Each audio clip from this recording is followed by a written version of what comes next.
में आओ, होश में आओ, होश में आओ। किसान कांग्रेस धान के दलालों को चूना मारो। कबीरधाम जिले से एक ऐसा विचित्र मामला निकलकर सामने आया है जहां 22,000 क्विंटल धान को चूहे ने खा दिया। हम आपको बता दें कि 7 करोड़ रुपए लागत की धान को चूहे ने खा दिया, ऐसी जानकारी संबंधित अधिकारी दे रहे हैं। अब इस मामले को लेकर कांग्रेस ने जहां हल्ला बोला, वहीं चूहेदानी भी इनके द्वारा संबंधित अधिकारी को भेंट किया गया है। दरअसल पहली बार इस तरह का मामला निकलकर सामने आ रहा है जहां 22,000 क्विंटल धान को चूहे की खाए जाने की बात निकलकर सामने आ रही है। अगर इसकी लागत राशि की बात करें तो 7 करोड़ रुपए की लागत राशि इस धान की बताई जा रही है।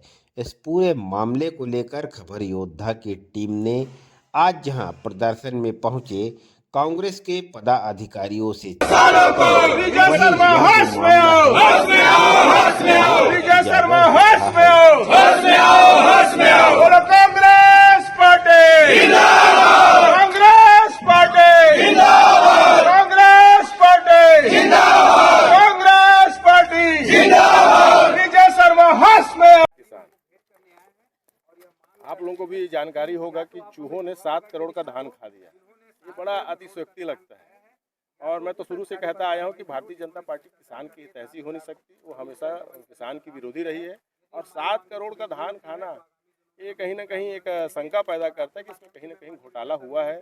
और जिस प्रकार से कार्रवाई को दबाने की कोशिश की जा रही है, तो कवर्धा जिला है, कवर्धा जिले में हर मामले को दबाने का प्रयास किया जाता है, ये भी उसी श्रेणी में आ रहा है। क्या लग रहा है किसका संरक्षण है जो बचाने का प्रयास किया जा रहा है?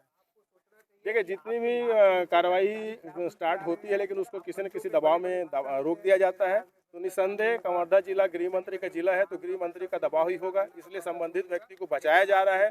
और जिस प्रकार से अभी अधिकारी ने जवाब दिया कि मैंने उसे हटा दिया है, ये कोई बात नहीं होती है।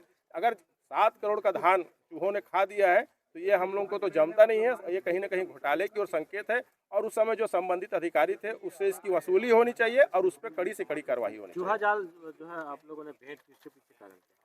देखिए, अपन घर में चूहा आ जाता है तो अपन चूहे जाल का उपयोग करते हैं। तो वैसे ही हम लोगों ने धान संग्रहण केंद्र में अधिकारी को चूहे का जाल दिया गया है कि अगर घोटाला तो लगातार इस सरकार में हो रहा है, तो धान संग्रहण केंद्र के चारों ओर चूहे का जाल लगा दिया जाए ताकि आने वाले समय में 7 करोड़ का भी धान, क्या 1 रुपए के भी धान चूहे ना खा पाए। धान खरीदी को लेकर इससे कई बड़े मामले सामने आ चुके हैं पहले भी। क्या लग रहा है प्रशासन इस पर कार्रवाई क्यों नहीं करती या इसको लेकर कोई संरक्षण दे रहा है? भारतीय जनता पार्टी जो है वो किसानों का उपयोग सिर्फ चुनाव के समय करती है। और आप जो धान का मामला बोल रहे हैं, ऐसे बहुत से सोसाइटी हैं, धान खरीदी केंद्र हैं, जहाँ पे 40 किलो 700 ग्राम धान खरीदना है। मैं आपको ऐसे दसों धान संग्रहण धान खरीदी केंद्र का नाम बता दूंगा, जहाँ 41 किलो 350 ग्राम, 41 किलो 250 ग्राम धान खरीदा जा रहा है। और जब उसमें छल्ली लगे धान की वजन की जाती है, मैंने स्वयं किया है, तो उसका वजन आता है 39 किलो 950 ग्राम। तो ये भारतीय जनता पार्टी की जो कथनी और करनी बहुत फर्क है, ये उसका उदाहरण है। चूहा की जाली लेकर क्यों पहुंचे थे? देखिए, भाजपा सरकार में भ्रष्टाचार होना आम बात हो गई है। पिछले 15 वर्षों में हमने देखा है कि पनामा घोटाला, नान घोटाला तो काफ़ी चर्चा में रहा, लेकिन हमारे कवर्धा जिले में विजय शर्मा जी के गृह जिले में भावना बोहरा जी के स्थानीय क्षेत्र पे एक चूहा घोटाला सामने आया है। डीएमओ साहब का कहना था कुछ दिन पहले कि जो बाजार चार भाठा धान संग्रहण केंद्र में है, लगभग 22,000 क्विंटल 7 करोड़ रुपए की राशि का जो धान होता है उसको चूहे, दीमक, कीड़े खा गए हैं। इसके विरोध में आज हम लोग चूहे पकड़ने की जाली डीएमओ साहब को भेंट करने आए हैं कि आप कांग्रेस पार्टी आपको चूहे पकड़ने की जाली भेंट कर रही है, आप चूहों को पकड़िए और धान जो गबन हुआ है उसको रोकने का प्रयास करें। लेकिन ये तो हास्यास्पद है, चूहे तो खाए ही नहीं है। ये तो सिर्फ ये लोग जो दोषी अधिकारी हैं उनको बचाने के लिए ये सारी कथित कहानी बना रहे हैं।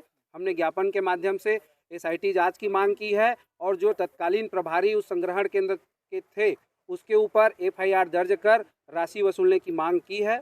आने वाले समय में यदि हमारी मांग पूरी नहीं होती है तो हम लोग उग्र प्रदर्शन करेंगे। और जब तक धान जो किसानों का मेहनत अन्न है, जिसको हम अन्न के रूप में पूछते हैं, उसकी राशि वसूल नहीं हो जाती, तब तक हम लोग शांत बैठने वाले नहीं हैं।